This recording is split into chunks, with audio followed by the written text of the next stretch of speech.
Thank you for joining us for Working Through the Word, a ministry of the Richmond Church of Christ. Let's join our pulpit minister, Mike Johnson, as he brings today's lesson. If you are a college basketball fan, like I am, this is the time of year you look forward to. This is my time. I love it. And even if you don't love it so much, there are some people who think the best part of the entire time is at the last game when it's over, and after they crown the winner, they play the song, One Shining Moment. That will bring people out to watch. Sometimes it's a tearjerker. Sometimes it really hits you well. If your team happens to be the one celebrating, you can really enjoy one shining moment. I want to take that theme, I want to take some words from the song that is played, and I want us to think about the one shining moment all of us are seeking, the one shining moment laid out there that we can know is true. Now, there are a lot of shining moments that you may have had in your life and things that were special to you and you look forward to and you couldn't wait to get to them. We're going to talk about those tonight. But for right now, the one shining moment. When John recorded those words in Revelation 22, he was recording that shining moment for every single person who would read it. And he was saying that there is coming a day when finally you will be there. Your moment will have arrived, and you will be in that place. Notice the text says that there will be no need for the sun because God is the light. It is a place of total light. Only light is there. It will be the time and the place where we will then experience for the first time ever what a real shining moment is all about.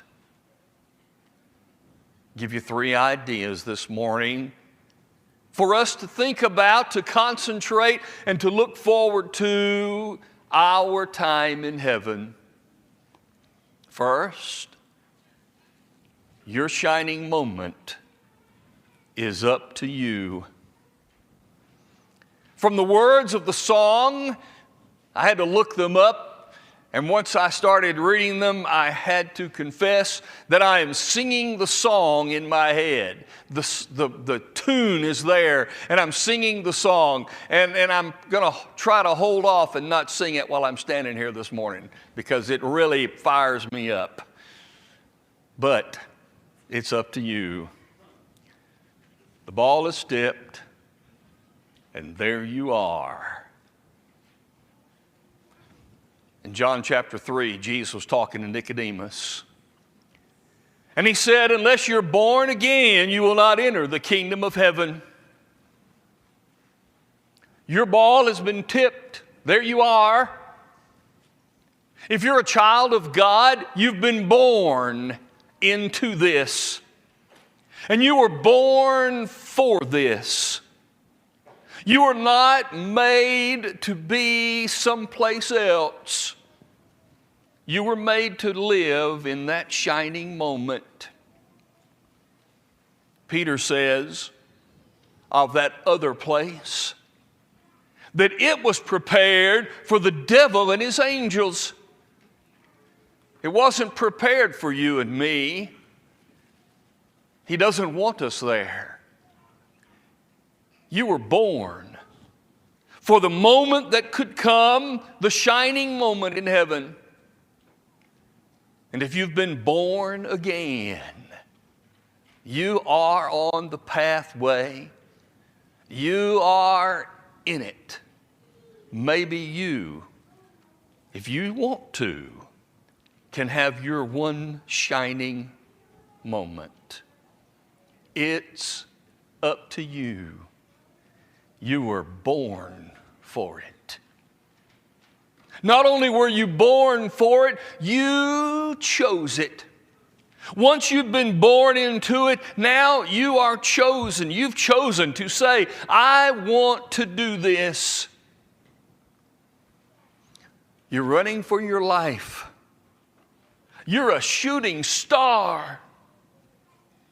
And I'm thinking about those athletes who made a decision to attend a certain college, to be involved in that team, and to be exactly in the place where they are because they chose it. They wanted it. Maybe you've been born into it, but you've not really committed. Maybe you've not really held out and said, I'm choosing this. I want this. This is absolutely what I'm after. The Hebrew writer would say, since we are surrounded with such a great cloud of witnesses, let us lay aside every weight and the sin that so easily ensnares us, and let us run with endurance the race that is set before us. You're running for your life. You are running for your life in that one shining moment, and you know that every single one of those athletes is so geared and so ready and chosen, and they do in fact see it as a race. And they are running as hard as they can to achieve it. And heaven, this place that John talks about, is worth that. But you got to work hard to get it. The song says, no one knows how hard you worked. If you've played any sport at all, you know those hours and hours spent practicing, detailed work. The fans were not there to see that. People weren't there cheering you on in practice. But it's all of that, running laps, running suicides, if you know what that is, and we had to run them in basketball. All the drills, all the preparation, all the time and work and effort. If you don't work hard, you won't see your shining moment. And how many people are interviewed during this time, and they say, they refer to all the sweat and tears and work that they had to put into it to get to the place where they are as they search for their one shining moment. The song continues. One line is this: the time is short, but the road is long. James said, what is your life? It is like a vapor that appears for a little time and then vanishes away.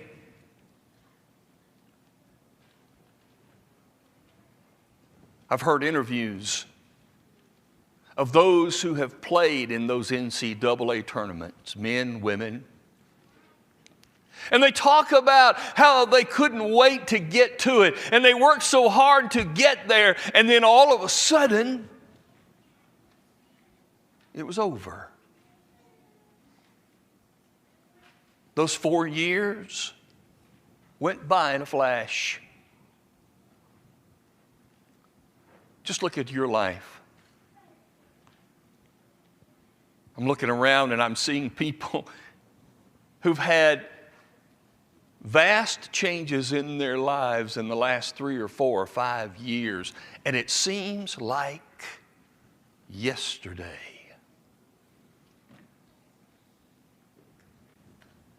The shining moment is out there. The place where the shining moment occurs is out there, but the time is short. It could happen at any moment. Are you ready? Are you ready to get into the place? Are you ready to be there in that place of your one shining moment? You'd better get prepared. We better be prepared. I don't know how much time I have to get prepared.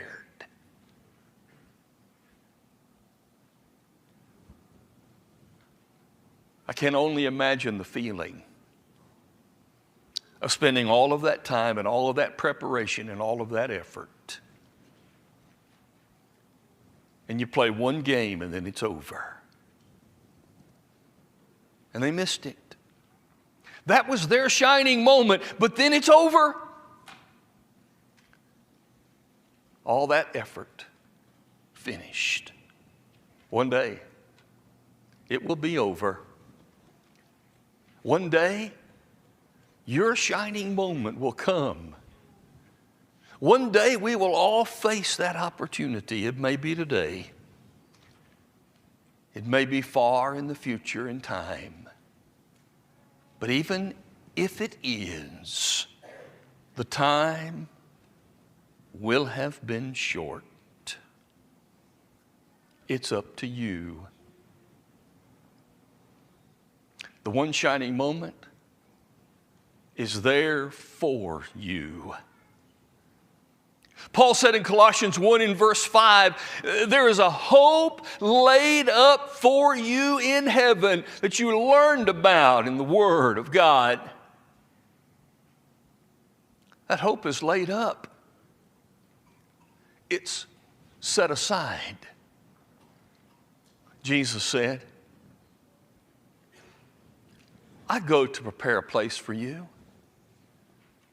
And if I go and prepare a place for you, I will come again and receive you to myself, that where I am, you may be also.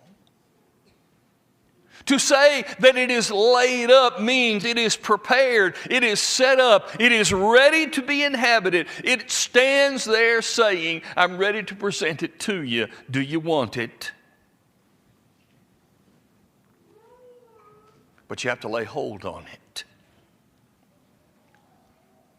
The Hebrew writer said in chapter 6 and in verse 18 that we have this strong urge that we can lay hold of the hope that is set before us because God does not lie. He laid it up and He doesn't lie. So I can lay hold of it. Because it's there for me. But that one shining moment, Hebrews 6 and 19, this hope we have as an anchor of the soul, both sure and steadfast, and entering into the presence behind the veil. Jesus is there. In that place that He said He would lay up, in that place that He said He would prepare, and it is the anchor of the soul. When we go through the loss of a loved one, and you know that that loved one has served the Lord faithfully, doesn't that become an anchor for you the rest of your life? Doesn't it become an anchor to say, okay, because they are there, I can go there too. David said when his son died, He'll never come to me again. But I can go to him. And that thought of him going there to his son was an anchor for his life. And it can be an anchor in your life. And it can be an anchor in my life. We know the anchor. The stability that comes with the thought of the one shining moment. And when it comes, it will surpass anything you have ever thought of before. I love hearing those winners talk about what it's like to win that tournament. How special is it? And how many of them say, I can't describe it. One of the teams yesterday had won a huge upset on Thursday, and they won again yesterday, and they were interviewing one of the players, and he was sobbing and crying. And he couldn't even speak. I just don't know. And through his tears, he is so jubilant. He is so excited. It's just all over him. And he can't even hardly express himself.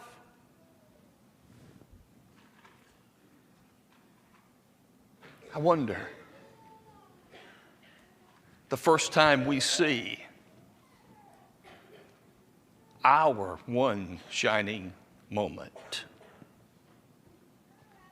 will we be able to express ourselves? John had to write about it. It seems to me they had a hard time trying to figure out how to say the words to describe that place. But Paul wrote in 2 Corinthians chapter 4, beginning verse 16, "Therefore we do not lose heart. Even though our outward man is perishing, yet our inward man is being renewed day by day. For our light affliction, which is but for a moment, is working for us a far exceeding and eternal weight of glory, while we do not look at the things that are temporary but at the things that are eternal." He said, it's not possible to know how great is the eternal weight of glory that is coming.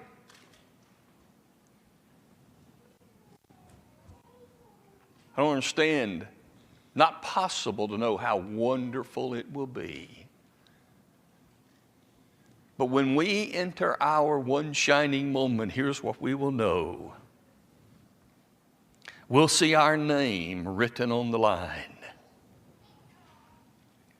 Until I looked it up, I did not realize that concept was about 8 times in the New Testament. The Hebrew writer was one of them, chapter 12 and verse 23, when he said, the church, calling the church of the firstborn, whose names are registered in heaven. I love those images during the tournament. When a team wins, and they take their team name and they slap it on the line, moving on to the next game. Someday, our one shining moment, you'll get to see your name right there on the line in God's book. And then you'll be able to rest. The Hebrew writer in chapter 4 said, there remains therefore a rest to the people of God.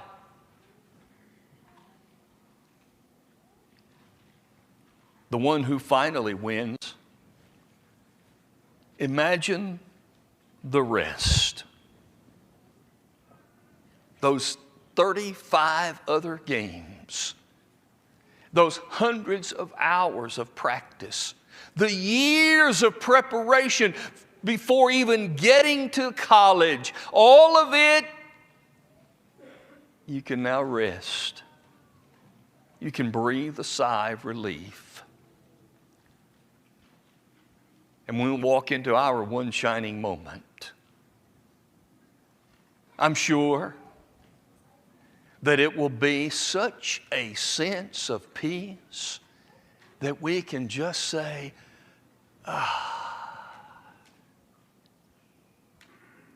because you'll be able to celebrate with all the others who are also in their one shining moment. Paul envisioned that with the Thessalonians, 1 Thessalonians 4, verse 17. Then we will be caught up together with them to meet the Lord in the air. All those others who are also going to experience their own one shining moment, we'll be right there with them. And we'll be able to celebrate. We will be able to say, we made it. We're all here together. Isn't it great? And as Revelation 21:4 says, then it will all be worth it. Former things have passed away. All things are new. No pain or sorrow or death or crying. Then I can say it was worth it. Whatever I had to sacrifice, whatever I had to leave, whatever I had to set aside, it was worth it, because this one shining moment is incredible. And finally, we will be able to raise our hands in victory. Revelation 21:6.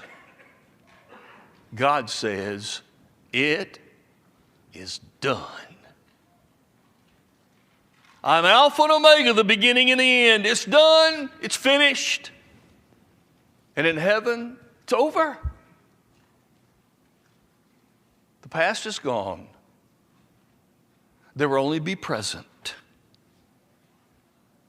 And John said in 1 John 5:4, this is the victory that overcomes the world, even our faith. Have you ever been victorious? Ever been able to raise your hands and say, I won? It's a special feeling, isn't it? Just think what it will be like when in victory we can all raise our hands together and experience the one shining moment for which we were born, that we chose, that anchored our lives the entire time we were trying to get there, and that is far better than ever I could have expressed it. I hope you find your one shining moment. I hope you reach it. It's there for you. Jesus paved the way.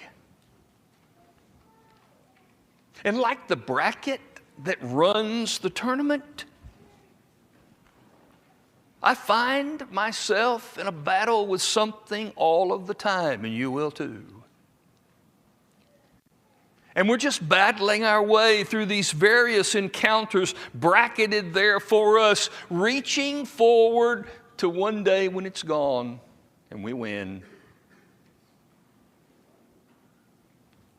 if you've not been immersed into Jesus Christ, you've not been born into this way that leads to that moment, why not today?